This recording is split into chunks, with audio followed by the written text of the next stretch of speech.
Hello, I'm Mr. Bob and welcome to my Algebra 1 video series. This video covers Chapter 8, Section 7, titled Exponential Functions. By the end of this video, you will have reviewed exponential functions. You will evaluate exponential functions and then graph exponential functions. Finally, you will review a couple of real-world problems. Please subscribe to this channel and give this video a like. Doing so will help my videos to be seen by more students. Okay, Objective 1, Evaluating Exponential Functions. The rules you wrote in review of Chapter 8, Section 6 to describe a geometric sequence, such as a of n is equal to 3 times 4 to the n minus 1, are examples of that's an example of an exponential functions. And so, what is the definition of an exponential function? An exponential function is a function in the form of y equals a times b to the x, where a is a non-zero constant, b is greater than 0 and not equal to 1, and x is a real number.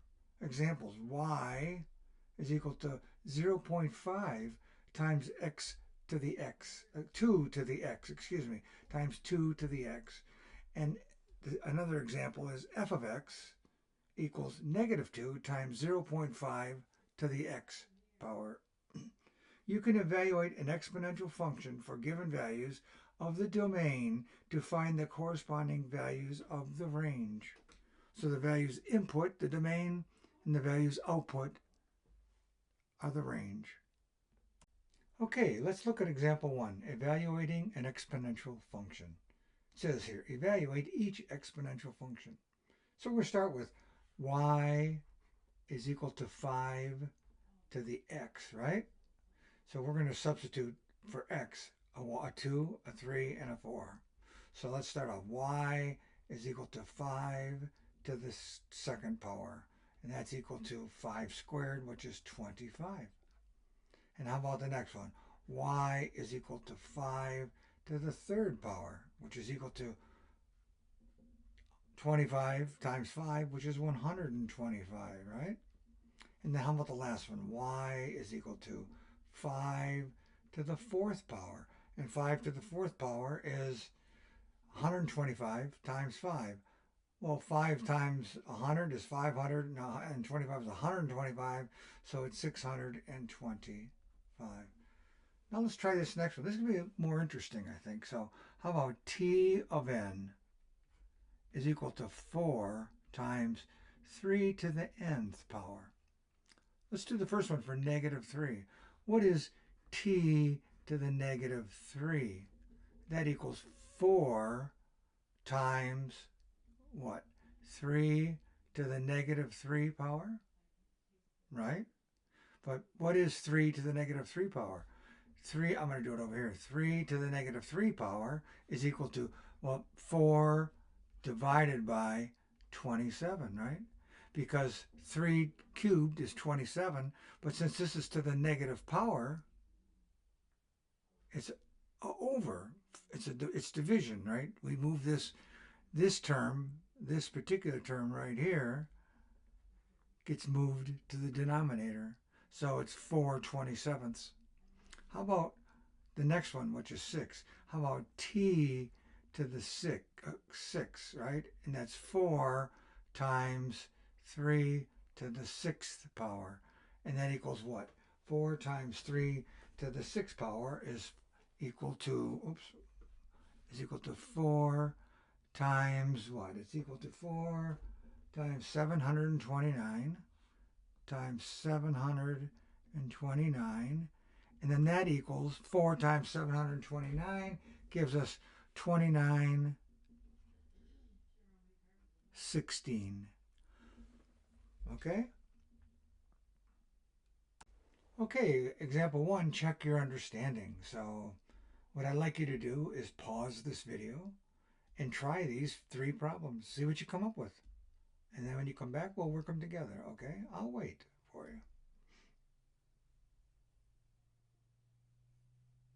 Okay, I'm assuming you've done that and you're back with us again. So evaluate each exponential function for the domain negative 2, 0, and 3. So let's start with the first one here. Problem A is y is equal to 4 to the x power. Well, they want us to do 3 occasions, right? So it's, now that you, what did you get? Did you get y is equal to 4 to the negative 2 power? Okay, well, this ends up being what? The first one here is going to be 1, this 4 to the negative 2 means that this is going to be in the denominator, right? So that's going to be equal to 1 over, and what is 4 squared? It's 16, right? 1 over 16. Because this term here, since it's negative, exponent drove it into the denominator in this case. How about the next one? Well, the next one is 0. So y is equal to 4 to the 0 power. And what is 4 to the 0 power? Well, anything to the 0 power is 1. And how about finally here, y is equal to 4 to the 3rd power. And that is equal to what? 4 cubed, 4 times 4 times 4 is, and 4 times 4 is 16, times 4 is 64. Let's look at B, f of x. And in our case, well, I'll say f of x is equal to 10 times 5 to the x. Well, therefore, f of x is now going to be, for the first term, negative 2, f of negative 2 is equal to 10 times 5 to the negative 2. Okay. So what do we get here? We get, I'm going to do it this way because we're going to run out of room, maybe. Well, maybe not, but I'll do it this way anyways. So it's going to be 10 times 5 to the negative 2, which is going to be 5 times 5, or 25 in the bottom here, right? But what does that equal to? I can divide a 5 out of both of these, right? So I'm going to get 2 over 5. Because I took a 5 out of here and got a 2, and a 5 out of the denominator and got a 5. So it's f of negative 2, in this case, is 2/5. How about the next one? F of, what was it? Oh, 0. F of 0 is equal to 10 times 5 to the 0. And we know that 5 to the 0 is 1, so that equals 10 times 1, which equals 10. So f of 0 in this case is 10. And how about f of, what is it again? 3.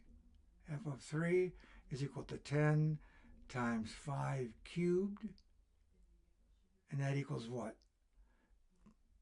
5 cubed is 125. And 10 times 125 is 1050. 1050.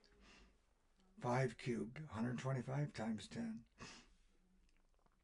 Let's look at this last one here. Again, we're doing negative 2, 0, and 3. So g of x is equal to negative 2 times 3 to the x. Well, in the very first case we have is negative 2. So we have, I'm going to put the parentheses there, g of negative 2 is equal to negative 2. And this is a negative, right? This is a negative 2 here. So this drives it to the denominator. So it ends up being 3 squared, which is 9. Negative 2/9. Okay, that's our first one. Then we're going to do g of, what was it? 0. And that's equal to negative 2 times 3 to the 0, which is equal to negative 2 times 1. Anything to the 0 power is 1. And then is equal to negative 2. And finally, g of 3, I think it is. Yes, 3 is equal to negative 2 times 3 cubed. Oops, I wrote a 2. I'm going to make that a cubed. 3 cubed. And that equals what? Negative 2 times 3 cubed is what? 3 times 3 is 9 times 3 is 27. And it's so negative 2 times 27. And that 27 is 54, right? And it's a negative 2, so it's equal to negative 54. Okay, good job. Example 2. Here we go. It's a real world problem. Okay, so let's take a look at this. Directions. Suppose 20 rabbits are taken to an island. The rabbit population then triples every half year. We're going to assume that there are no other rabbits on the island when these 20 rabbits arrived, right? Every half year. So the function f of x is equal to 20, that's the initial 20, times 3, tripling. It triples every period, every x. And the tripling period is every half year, right? Here it is it triples every half year. So that's the period, every half year. Okay, so how many rabbits would there be after 2 years? Well, let's look. So f of x is 20 times 3 to the x power, which is the tripling frequency, I guess we could look at it. 3 is being the triple part. So 20 times 3 to the 4th, because how many half-year periods are in 2 years? There are 4 half-year periods in 2 years. So 3 to the 4th power. So 20 times 3 to the 4th is 81, and 20 times 81 is 1,620. So it says here, after 2 years, there would be 1,620 rabbits on the island from the experiment. Interesting, huh? Okay, example 2, check your understanding. So I'll read this to you, but as you know, I'd like you to pause the video and try it on your own. Suppose 10 animals are taken to an island, and then the population of these animals quadruples every year.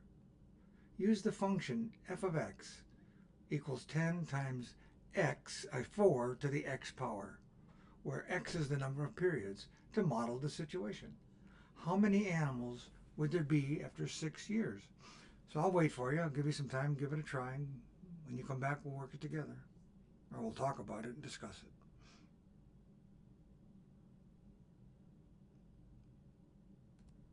Okay, here we are. So now after 6 years, how many animals would there be?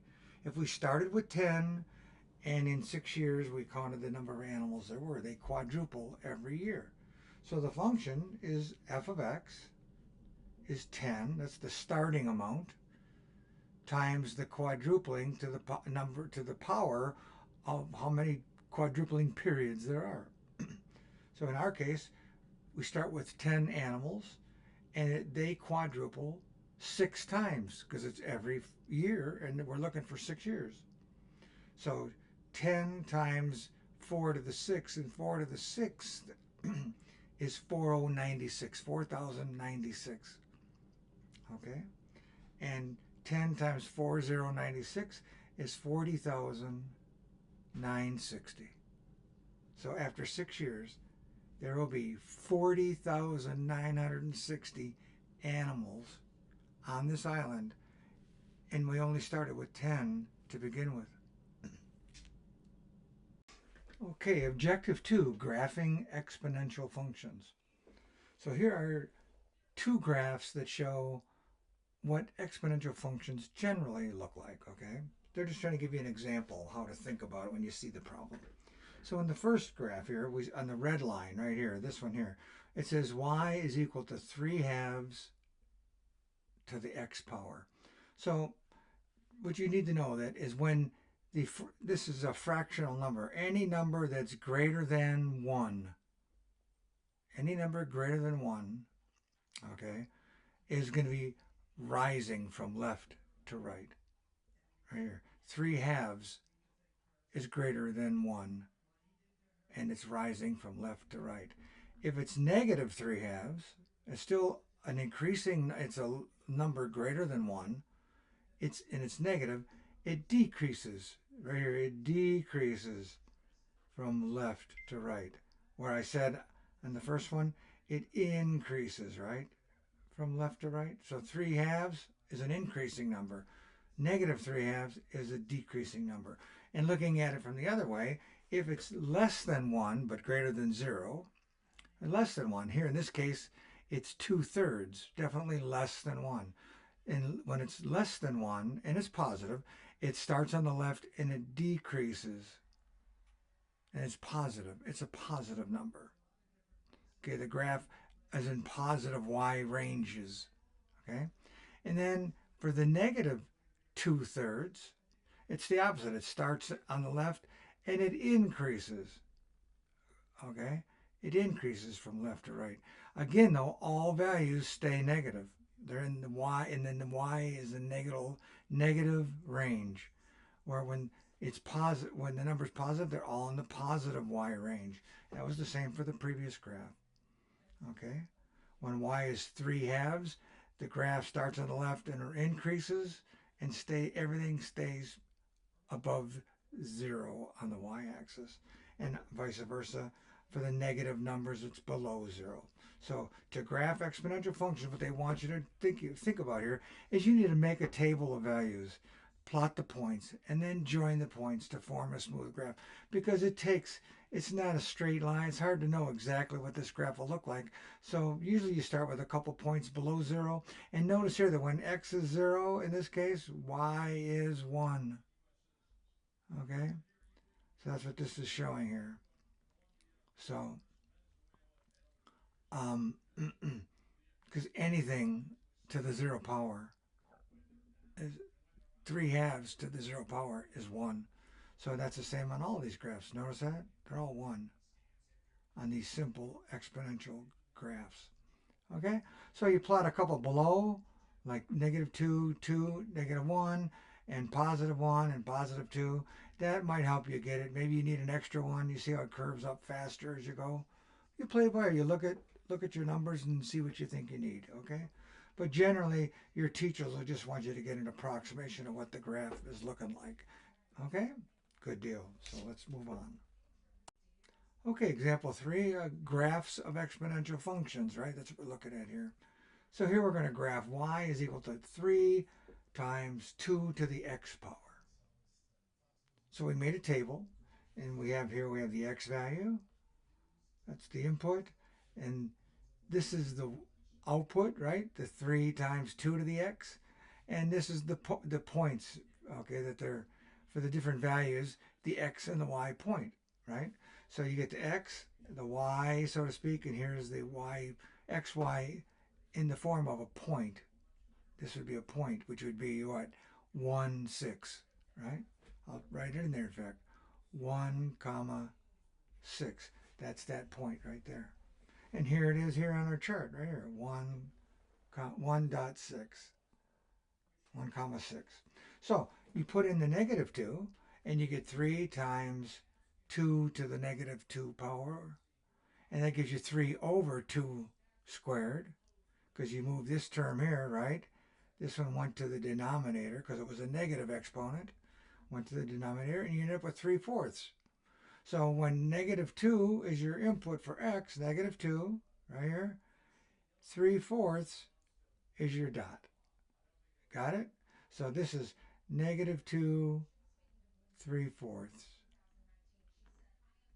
And that's that dot right there. Okay, so now we go to -1. Well, 3 times 2 to the -1 is the same as 3 over 2. 2 to the first power is 2. 3 over 2, or 1.5.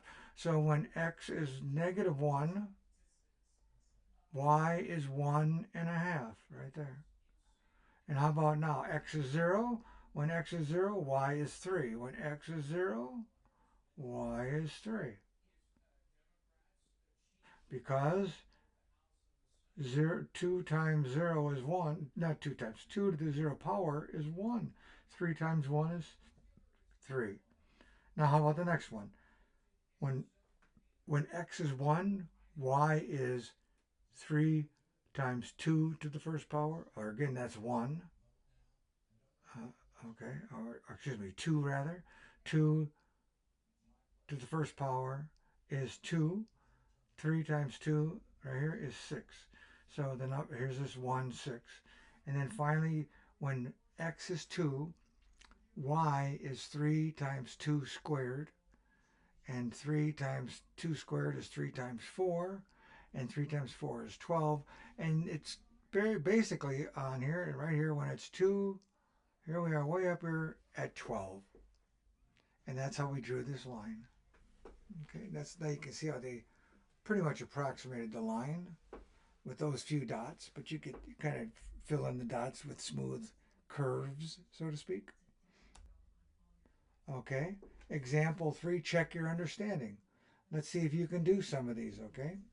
Go ahead and pause the video and try them, and then when you come back, we'll see how it worked out for you, okay? Good.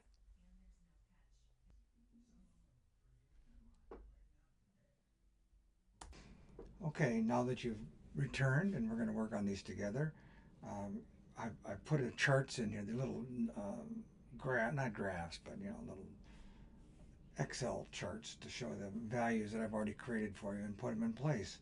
So what do we have here? For the first problem, we have y is equal to 1/2 times 2 to the x power. Well, when 1/2 times 2 to the x, and if x is -2, that's over 4. So a half divided by 4 is 0.125. And then, so as we fill all these in, then we go to -1 is 0.25. So because when you're -1, the 2 goes on the bottom, and anything to the first power is itself. So it's 1/2 divided by 2. Okay, that gives you a quarter. And then 2 to the 0 power, here's 0. 2 to the 0th power is 1. So a half, or 0.5 times 1 is 0.5. And when x is 1, 2 to the first power is 2. So 1/2 times 2 now is 1. And then finally, 1/2 times 2 to the squared is 4. 1/2 times 4 is 2. So there's the values. So let's go ahead and we'll make a graph. But the graph doesn't have to be complete. Why? Because we go back and forth from 0 on x. Okay? But on y, we only have positive numbers. So really all I really need to do is get the positive numbers. We're not going to use any of the negatives for y. So what do we have? We have -1, -2, 1, 2, and we go from 1 to 2, and 3's up here. We won't draw there. So here's -2, -1, 1, 2. Okay, so the very first one is -2, and y is an 1/8. So it's very close down here, right? Y is an 1/8 way down here. So we're going to go right there. There's our dot right there. Then when y is -1, we're at a quarter. So 1/4, right about there. And then when y is 0, x is 0, y is a half. And then when x is 1, y is 1. Okay, and when x is 2, y is 2. See, so it starts off down here, and the graph slowly goes. You see how it starts curving up? I don't know where it's going to go, but you see it curves like that, right? This is 2, 2 here. This is 1, 1, and you can fill in the rest on your own. Okay, so let's do the next problem. I'm going to, again, these values, x goes both plus and minus, but the y values are always negative. So I'm going to draw the same kind of graph, only this time I'm going to draw it down. This is x, this is y, and of course y goes up, but we're not going into that area, right? So here's 1, here's a -1, this is 0, this is 1, and this is 2. 1, 2, -1, -2, and we're going to get hopefully out to 8, because it goes from a half to 8. So 1, let's cut this in half. There's 4. Cut this in half. And here's 8. So this is -8. Okay, this is -1. So when x is -2, y is -8.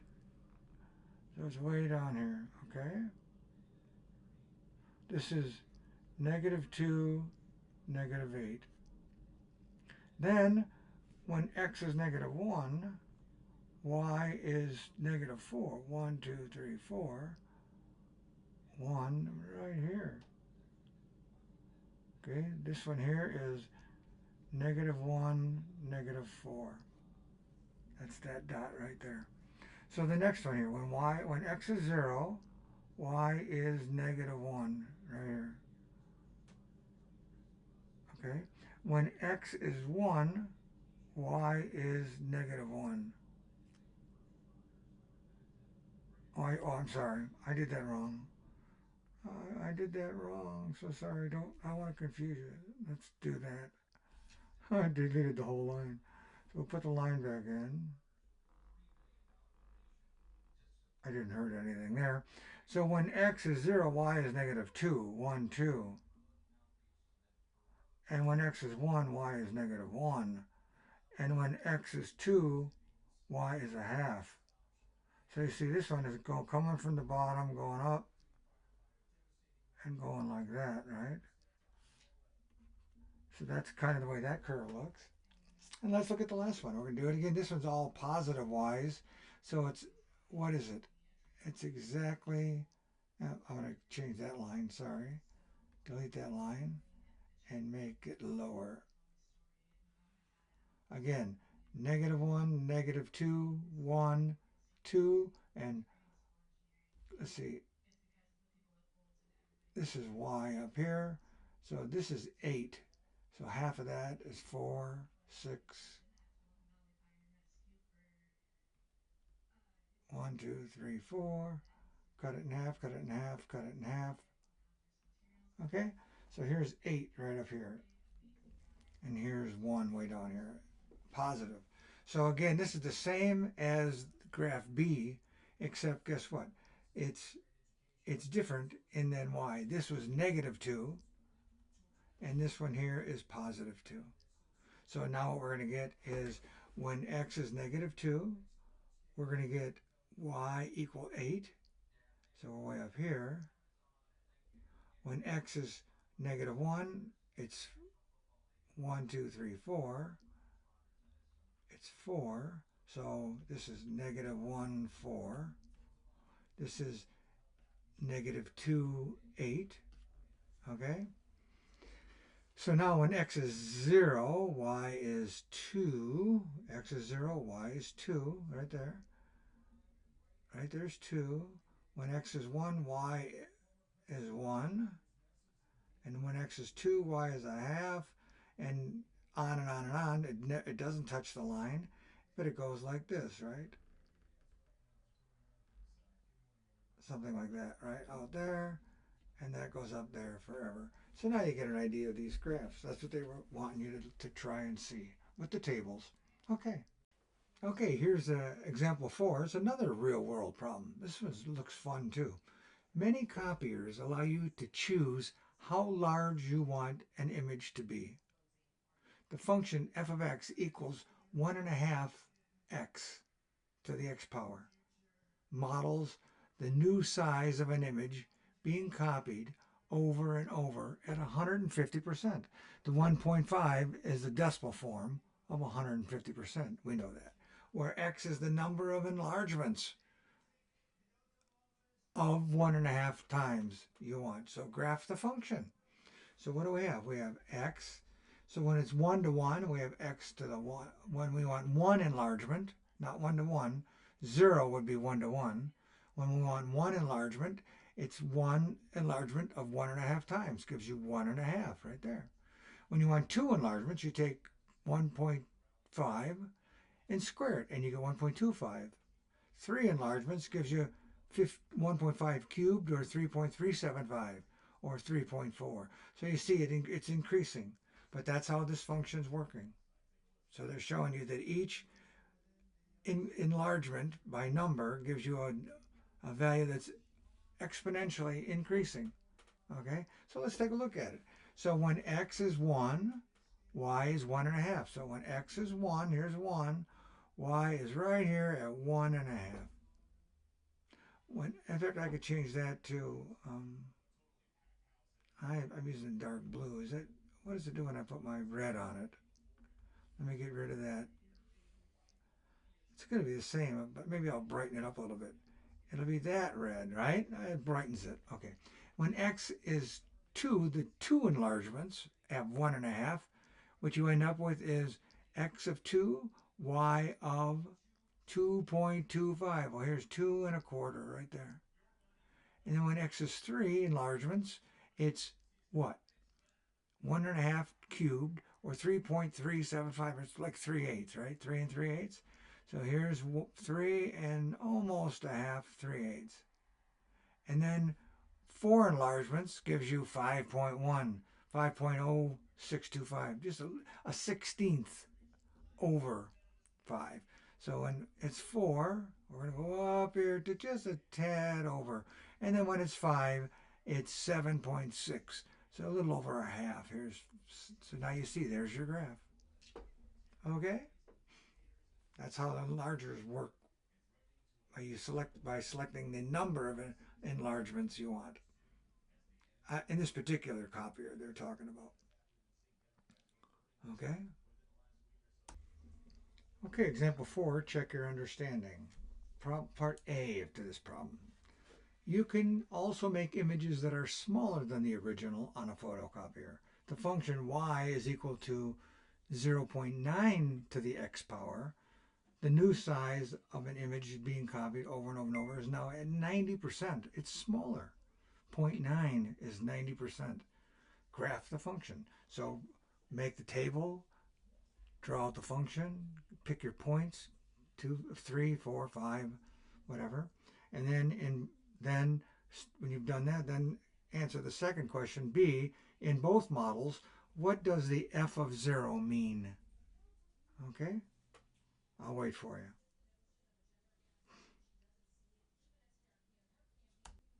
Okay, welcome back. Let's look at the problems now. For example 4, check your understanding. You can also make images that are smaller than the original on a photocopier. The function y is equal to 0.9 to the power x models the new size of an image being copied over and over at 90%. Okay, so graph the function. So what do we have here? The first iteration, the first number is going to be 0.9 to the first power, which is 0.9, which is 0.1 x, y, x, comma, y, which is 1, comma, 0.9. And then your next one is 0.9 squared, 0.9 to the third power. And this is 9 squared is 0.81. 0.9 cubed is 0.729. And on down to 0.9 to the fifth power is 0.59049. So let's draw it up. So we go from 1 to 5. So I'm going to draw our x line. Oh, can't do it with that.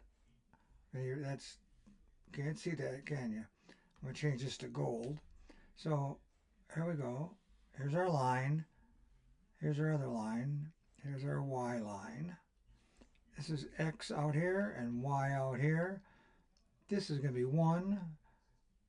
And let's see, 1, 2, 3, 4, 5, 6, 7, 8, 9, 10. Cut this in half. Cut this in half. Okay, so this goes from 0.1, to 0 right here, 0.9, and this one is 1.0. And then, so this is 0.9, 0.8, 0.8. This one is 0.7, 0.6, 0.5, 0.4, 0.3, and 0.2. Okay, you see them? Okay, so now let's plot this out. So we have 1, 2, 3, 4, and 5. This is 0, x of 0. Okay? 1, 2, 3, 4, and 5. So now we have these fractional pieces up here because these are all fractions. The y values are all sub-value 1. So when x is 1, what is y? Y is 0.9. Well, 0.9 is right here. So when x is 1, we're at 0.9. When x is 2, we're at 0. Almost 0.8, right? 2, you can almost say it's the same number, just a little bit above it. And then when it's 3, you're at 7.3. You're a little above 7. You're getting closer to 7.25. Or is it right about here? I hope. Somewhere. Maybe even a little higher than that. Maybe up there. Then 4 is what? 0.66. Here's 0.6. 4 is right here. And 5 is 5, almost 6, right? So when you go to 5, it's almost 6. It's right here. So this curve is kind of like going, it's very slowly changing. But if you kind of imagine it, it's going like that, right?